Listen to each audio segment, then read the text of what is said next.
Hi everyone, it's Katrina, the creepy Caral civilization. There was some very creepy stuff going on in ancient Peru. 750 years before today, at the citadel of Chan Chan, somebody buried some bizarre statues. Archaeologists recently discovered 20 sculptures outfitted with creepy white masks in the ruins of the citadel. One of them was broken, but the other 19 sculptures remained perfectly intact, tucked inside niches on one of the complex's adobe walls.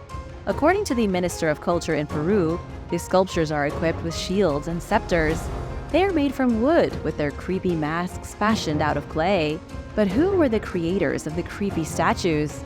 They were the Chimu civilization, the rulers of Peru's northern coastline from 850 AD until the rise of the Inca Empire in 1470. Their great capital city was Chan Chan, the site where the weird statues were discovered.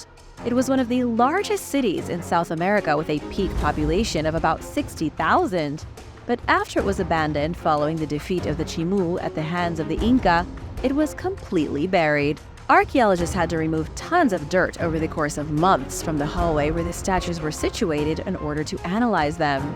The statues are a huge mystery. None of the archaeologists can say with any certainty what they were used for, and nobody knows who they were meant to represent. Were these spirit idols or effigies of dead relatives?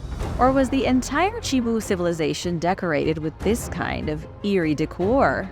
The Chimu civilization is known to have practiced human sacrifice as part of their religious rituals. They would often sacrifice prisoners of war to appease their gods or ensure their success in construction projects or agriculture. One of the most shocking discoveries in archaeological history was the discovery of over 150 children that were sacrificed, ages 4 to 12 years old, as well as 40 warriors. Over 200 animals were sacrificed along with them. Archaeologists believe that the Chimu made this major sacrifice in a desperate attempt to save their civilization. Before diving into today's ancient secrets, let's talk about a modern mystery: our own data. Did you know that in the US, people search sites that display our personal information to the entire world? Your home address, family members, financial details, even personal interests and beliefs. It's shocking, right? These sites are a goldmine for criminals and identity thieves. Every day, our data is at risk. Scammers are mimicking voices of our loved ones, companies determining your health insurance rates based on online activity, and so much more. In the midst of this digital chaos, there's Incog, the sponsor of today's video. Much like how we explore mysteries and facts, Incog dives deep into the web of data brokers. They proactively contact these brokers, push for your data removal, and ensure it remains offline. How does it work? It's easy. First, you sign up for Incog, give them permission, and then they take the reins. If any broker plays hardball, Incog remains persistent, ensuring your privacy is respected. The best part, in my opinion, they update you monthly, showing you the progress as you reclaim your privacy. So if you want to get in on Incog at a discount, here's a link in the description box. It's incogni.com/originsexplained. The first 100 people to use the promo code OriginsExplained will get a huge 60% off their annual plan. This isn't just any discount, it's an exclusive offer for our subscribers. By using our link, you're directly supporting our content. I have the annual plan because even after your data gets removed, it might pop back on those lists. But with Incog, they're on the watch, ensuring that my data stays off. One less thing to worry about when you're adulting. So go ahead, click that link and use the code OriginsExplained to add a sprinkle of magic to the deal. Big thanks to Incog for standing up for our privacy and for supporting this channel. Now let's get back to it. The Crocodile Stone. At the Laotian temple complex of Wat Phao, there is a ghoulish artifact known as the Crocodile Stone. It's a rock with a very simple carving of a crocodile etched into its surface. Nobody has ever been able to say 100% what the random crocodile rock was used for. But archaeologists do have a leading theory. They think the crocodile stone was used as an altar for sacrificing people. The temple complex is located in southwestern Laos, built upon the western bank of the Mekong River. In ancient times, the Phu Khao Mountain, which rises in the nearby distance, was viewed as sacred. It was connected closely to the Hindu god Shiva, and locals believed the mountain was at the center of the cosmic universe.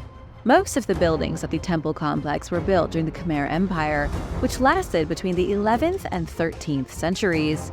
But the site was likely used about 1,000 years earlier by Hindus who worshipped Shiva at a modest temple. When the Khmer arrived at Wat Phao, they added to the temple complex until it was a stunning sight to behold. Even today, Wat Phao Temple amazes all those who visit it. The Khmer used their unique architectural style to blend Hindu religion seamlessly with the jungle landscape. Despite many of the buildings still standing, archaeologists have struggled to understand the function of the complex. It has a processional road lined by towering stone pillars. There are structures that may have been palaces flanking the edges of the procession route. Then there's the surviving crocodile stone. The depression in the stone resembles a crocodile, but it's big enough to fit a human body inside. According to local legend, the stone was used once a year by a particularly zealous king. The king would sit upon a throne at the end of the main procession route through the temple complex. Then, as the king prayed to the spirits of the mountain for protection in the new year, sacrifices were made upon the crocodile stone. 2 of the most beautiful girls from nearby villages were chosen to be gifted to the spirits. They were given rice wine until they were drunk, and then sacrificed on the crocodile stone to appease the mountain. In the Middle Ages, it almost never paid to be pretty. If you were too good-looking in the jungles of Laos, you might have wound up being sacrificed. And while no blood has ever been detected on the stone, there is evidence to suggest the legend is true. The Chinese text called Sui Chronicles, which dates all the way back to the 6th century, recorded the kings of the Chenla performing such sacrifices at Phu Khao Mountain. And now for number 7. But first, it's shout-out time! I want to give a huge thank you to Chigsy Quigley and Barbara. Thanks so much for watching and supporting Origins Explained. If you are new here, be sure to subscribe and join the family. The Civil War Witch Bottle. In Virginia, experts found evidence of fear and paranoia during the Civil War. The unsuspecting artifact seemed to show that soldiers may have been more afraid of witches than each other. In 2016, archaeologists were excavating Redoubt 9, a Civil War encampment located beside a boring stretch of interstate in the southern portion of Virginia. During their work, the archaeologists found pieces of broken dinnerware. They found the crumbling ruins of a hearth that once warmed men that were fighting against their own brothers. And near the hearth, they uncovered a bottle of murky blue glass. Inside the bottle were a bunch of rusty old nails. Researchers think it was something called a witch bottle, crafted specifically to ward off evil witches. The glass bottle itself was likely manufactured in Pennsylvania as early as 1840. The nails would have been manufactured at around the same time. Redoubt 9 was built by the forces of the Confederacy in the early days of the war. But after the Battle of Williamsburg in 1862, the Union Army took over the camp. It was one of over a dozen mini-fortresses used to hold the area. Scholars and historians are split on the discovery. On one hand, there's a group who believes the bottle was only used for holding nails, and that there's nothing inherently magical about it. But everyone else thinks it was a talisman to protect against witchcraft and practitioners of dark magic. If it is one such item, it's one of only about a dozen discovered in the continental USA. Witch bottles were filled with nails, urine, fingernail trimmings, and anything that was thought of as foul. Sharp items were a favorite, things like hooks and pins. The purpose of the sharp items was to capture the evil and keep it contained in the jar, or to repel it away. The disgusting parts, like the fingernails and the urine, were intended to attract the evil to the bottle. Once the ingredients were added to the glass bottle, it could be buried beneath the hearth or in the doorway of a home. The idea was that the fire from the hearth would heat the bottle, amplifying its power. The skull comb. How would you like to comb your hair with a comb made from bits of human skull? That's what people were doing in Iron Age England.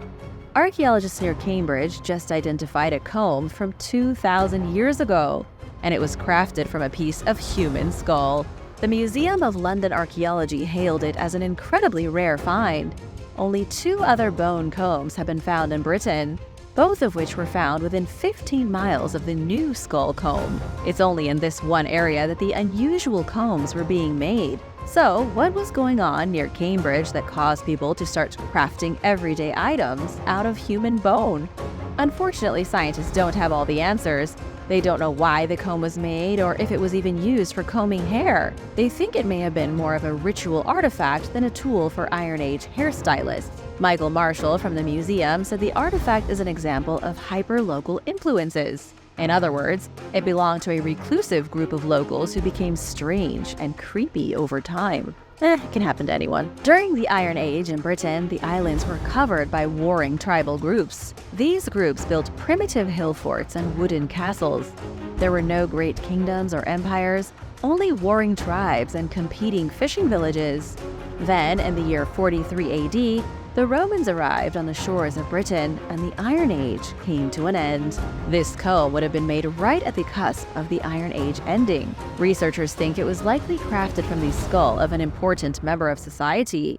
They may have been a hero who was commemorated after their death by people reusing their body part. Jacob's curse. Jacob the proselyte was a man who lived 1,800 years ago in Israel. He made it to the ripe age of 60, then was buried at the historic Beit Shearim cemetery. The graveyard wasn't historic 2,000 years ago, but it is today. Archaeologists recently discovered Jacob's grave marker while excavating the people who thought their bodies would be left undisturbed for all of eternity. None of them knew they'd be dug up and picked over with a microscope. Jacob was a convert to Judaism. He changed his name to Yaakov Hager when he converted to the Jewish faith. Researchers know this because it's written on his epitaph, which is the only epitaph with an inscription at the historic graveyard that clearly marks the deceased as a convert to Judaism. The inscription is also the only one that's been identified in the last 65 years. The reason I'm telling you about it now is because what Jacob wrote in his epitaph is extremely creepy.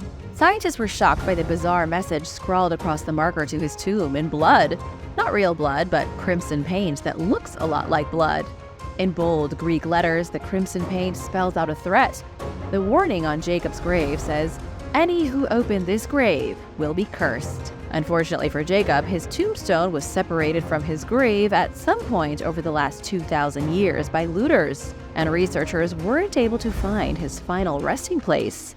Nobody knows where his grave is or if it was one of the burial plots looted throughout the centuries. Jonathan Price, a professor at Tel Aviv University, said Jacob likely prepared his stone prior to his death. He may have even written the epitaph himself, hoping his bright red threat would keep away grave robbers. Poor Jacob. Not even a curse helped protect his remains. Dracula's dungeons. Archaeologists discovered a dungeon that may have once kept the most infamous barbarian of the Middle Ages. During the restoration of Tokat Castle in Turkey, a pair of dungeons were uncovered in the basement. It's believed the dungeons were once used to hold the inspiration for Count Dracula. The man I'm referring to is Vlad the Impaler, who was imprisoned by the Ottomans before he became the Butcher of Transylvania. According to archaeologist Ibrahim Setin, Tokat Castle is totally surrounded by secret tunnels. It's a mysterious stronghold with unknown corridors moving like rat tunnels beneath the ground. There are so many dungeons that researchers can't be sure which one was used to keep Dracula prisoner. But they say he was definitely held there, so it must have been one of them. The restoration work revealed 2 dungeons that nobody had ever seen before, potentially used to keep Dracula behind bars. The dungeons may have even been sealed afterward because they were tainted by the brutal warlord's presence. You're likely wondering what Dracula was doing in Turkey. Well, Vlad III, the Prince of Wallachia, didn't start out his life as a ruthless warmonger. He was born in Transylvania as an ordinary human child in either 1428 or 1431 AD. Then, when he was around the age of 12, he and his brother were imprisoned in Turkey by the Ottomans. Their father was Vlad II, the ruler of Wallachia. He was a powerful man and a big threat to the Ottomans, and this was the main reason why they stole his kids and kept them in dungeons. They were likely imprisoned at Tokat Castle, where Vlad plotted his revenge.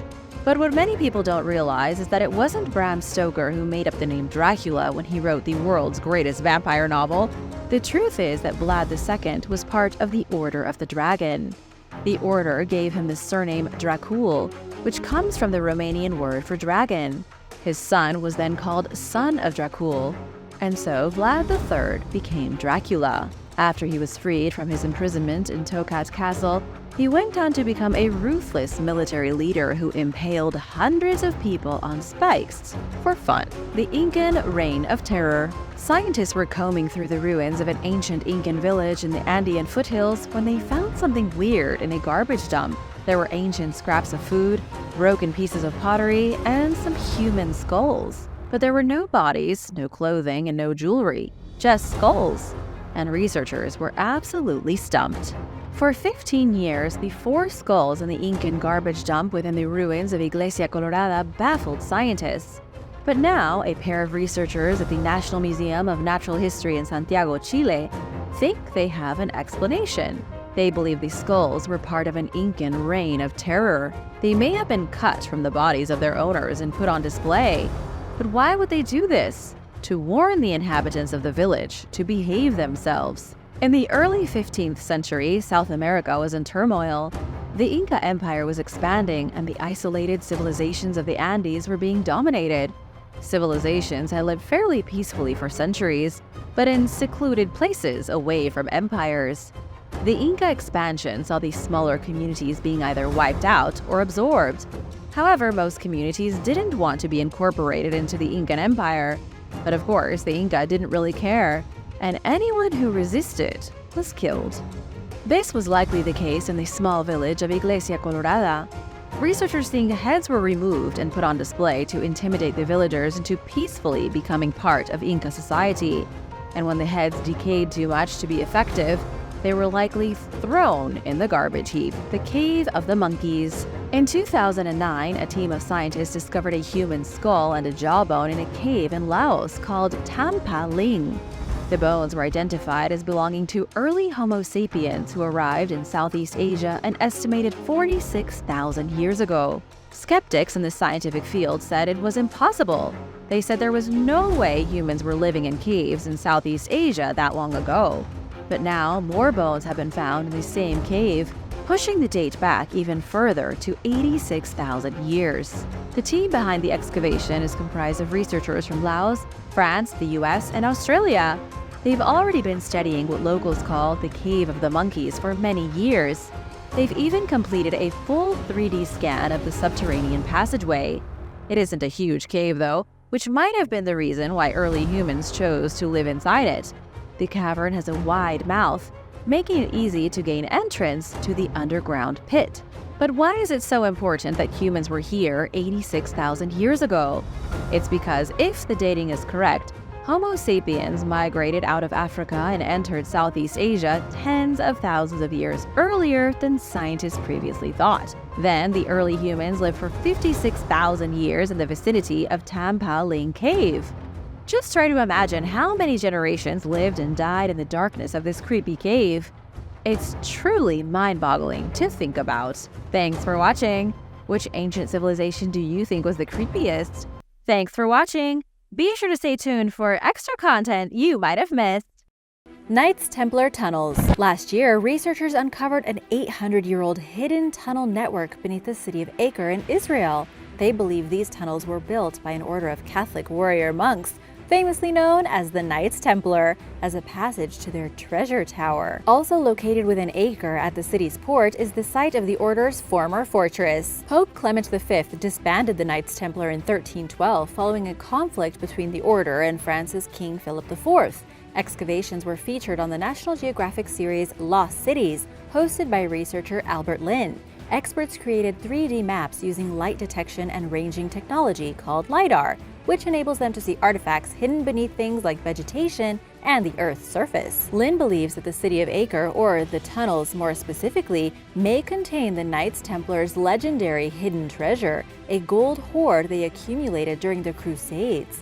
It's certainly possible, considering the order ruled Acre for a century following the Muslim ruler Saladin's loss of Jerusalem's headquarters in 1187. but the gull's existence has not been confirmed, and whether it's somewhere within the ancient labyrinth remains to be seen. Iron Age skeleton in tree coffin. When you work in construction, you never know what you might find. Workers in Zurich, Switzerland got quite the surprise in 2017 when they found the remains of a woman inside a tree trunk. A scientific analysis revealed that she was from the Iron Age, dating back to 2,200 years ago. A scan revealed that she enjoyed the finer things in life. She was buried in a hollowed-out tree trunk wearing fancy clothing and adorned with jewelry, including a brooch holding a string of blue and yellow glass and amber beads, bronze bracelets, and a bronze belt chain with pendants. Her clothes were held together by iron clasps. The analysis of her remains, carried out by Zurich's Archaeological department, showed that the woman was most likely born and raised in the area's Limmat Valley around 200 BC. She performed little physical labor throughout her life, and a dental examination revealed that she enjoyed eating starchy and sweetened foods. We know very little else about her. The Pompeii horse. The 2018 discovery of a horse's body print among the ruins at Pompeii reminded people that the tragedy claimed more than just human victims. In December of that year, archaeologists revealed a full-sized plaster replica of the animal's imprint. It was the first horse found at Pompeii, which was submerged in volcanic ash in 79 AD amid the catastrophic eruption of nearby Mount Vesuvius. Archaeologists created the replica of the horse using the same technique they had employed when they famously captured the final poses of many of Pompeii's victims, which involved injecting liquid plaster into cavities left behind after remains decomposed. The horse met its untimely end in a stable at a site called Civita Giuliana, located outside the city's gates. He or she was just short of 5 feet tall, making the animal smaller than the average modern horse. Scientists found iron and bronze harness fragments near the horse's head, indicating that it might have belonged to someone wealthy, and that maybe someone had just run down to get the horse ready to flee before disaster struck. 1,000-year-old Buddhist monk. In May of 2019, scientists discovered the mummified remains of a monk encased within a 1,000-year-old Buddhist statue. They made the shocking find by scanning the statue and seeing the skeleton inside, sitting in a lotus position. Back in 2015, scientists took a sample from inside the statue, only to discover rotten material and paper rather than human remains. It wasn't until they performed the scan last year that they realized an actual person was in there. The monk, who died around 1100 AD at age 37, is believed to be someone named Zhang, also known as Patriarch Zhangong and Liu Quan Zhangong, who belonged to the Chinese meditation school. Researchers believe he practiced self-mummification, an extremely rare ultra-religious sacrificial technique that essentially involves meditating to death, or, as the Buddhists look at it, attempting to become a living Buddha. In fact, if you ask some very devout people, they might say that Zhang isn't necessarily dead. Rather, he is merely in a deep, advanced meditative state. Self-mummification is a more than 6-year process. For the first 1,000 days, a monk strips his body of fat by only eating basic foods like nuts, berries, and seeds. Then, for the next 1,000 days, his diet becomes even more restrictive, and he only eats bark and roots, before finally drinking a poisonous tea made from urushi tree sap, which makes him vomit and helps to prevent decay after death. During the third and final stage of self-mummification, the monk sits inside a tomb in lotus position with an air tube and a bell. He continues meditating until death, and others know that this has occurred when he stops ringing the bell. Finally, the tomb is sealed. This is one of the most extreme and rare forms of religious sacrifice. Four-legged whale? Off Peru's western coast in 2011, paleontologists discovered the fossilized skeleton of a four-legged ancient whale with webbed feet, called Peregocetus pacificus. Even more strangely, its fingers and toes were equipped with small hooves. It had razor-sharp teeth, which it used for hunting fish. The 13-foot-long whale lived roughly 42.6 million years ago. Peregocetus pacificus could both swim in the ocean and walk on land. Although this amphibious creature's tailbones were somewhat similar to those of beavers and otters, it truly looked unlike anything that exists today. And while it was an efficient swimmer, it was not a fast walker, and certainly couldn't run, which is why it fed in the water and only traveled to land for certain activities, like breeding and birthing. According to a new study published last year in the journal Current Biology, Peregocetus pacificus departed Africa, crossed the Atlantic Ocean, and arrived in South America before swimming north. These findings also suggest that it eventually reached the Pacific Ocean, meaning that at some point it strayed south. In fact, Based on the fossil's age, it may have reached South America before America, challenging the long-held notion that it traveled north first. Mysterious Lost Kingdom. Last year, at an ancient mound site in central Turkey called Turkmen Karahoyuk, archaeologists discovered remnants of a mysterious lost kingdom in the form of a large stone with a strange inscription. Although the greater area, known as the Konya Plain, is abundant with lost cities, this was different. A farmer discovered the stone block called a stele in a recently dredged canal. It contained writing in Luwian, a Bronze and Iron Age language that scientists immediately recognized. The hieroglyphs translated to bragging about the defeat of the Anatolian kingdom of Phrygia roughly 3,000 years ago, a major historical military victory. While a few different men named Midas ruled Phrygia over time, linguistic analysis dates the stele to a time that indicates the writing may be referring to the famed King Midas, the main guy from the Golden Touch myth. You know, where everything he touched turned to gold? The hieroglyph suggests that the forces of another king, Hartapu, captured Midas. This is an incredible find, as little is known about King Hartapu and his kingdom.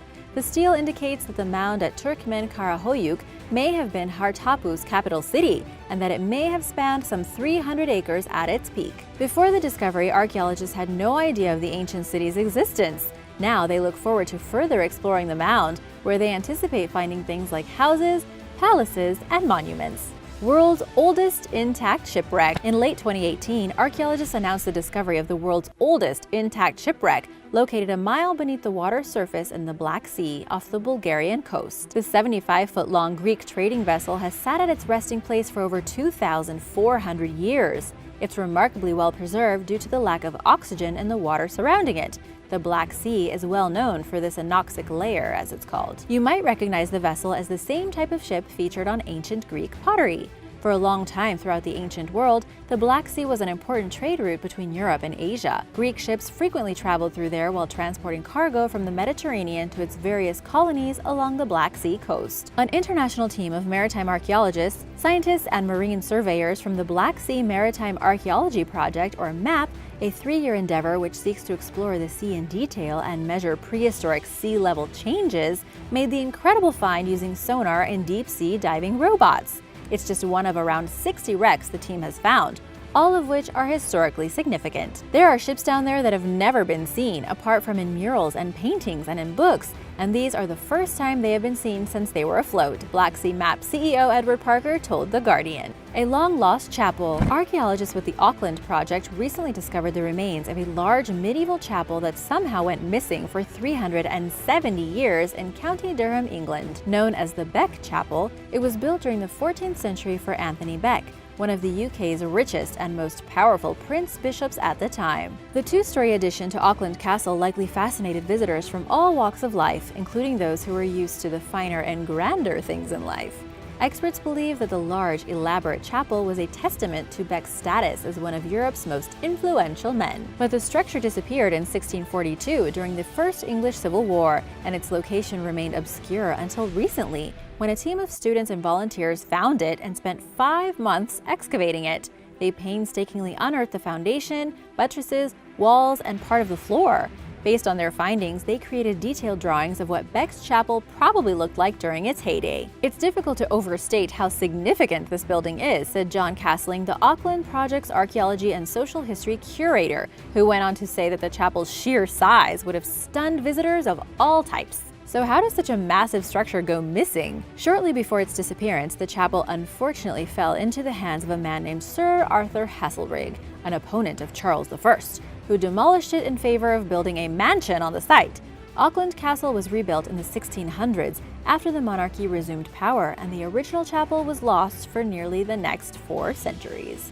Ancient hominid interbreeding. Anthropologist and Professor Alan Rogers of the University of Utah studies the genomes of hominins, or ancient human species. He recently led a study to decipher millions of years of human evolution and history by analyzing these DNA strands and looking for genetic patterns, like mutations in shared genes. In doing so, he detected 5 major interbreeding events, including one that was previously unknown. The research revealed the earliest mixing between ancient humans was roughly 700,000 years ago, when a Neanderthal Denisovan ancestor and a group called the Superarchaics interbred in Eurasia.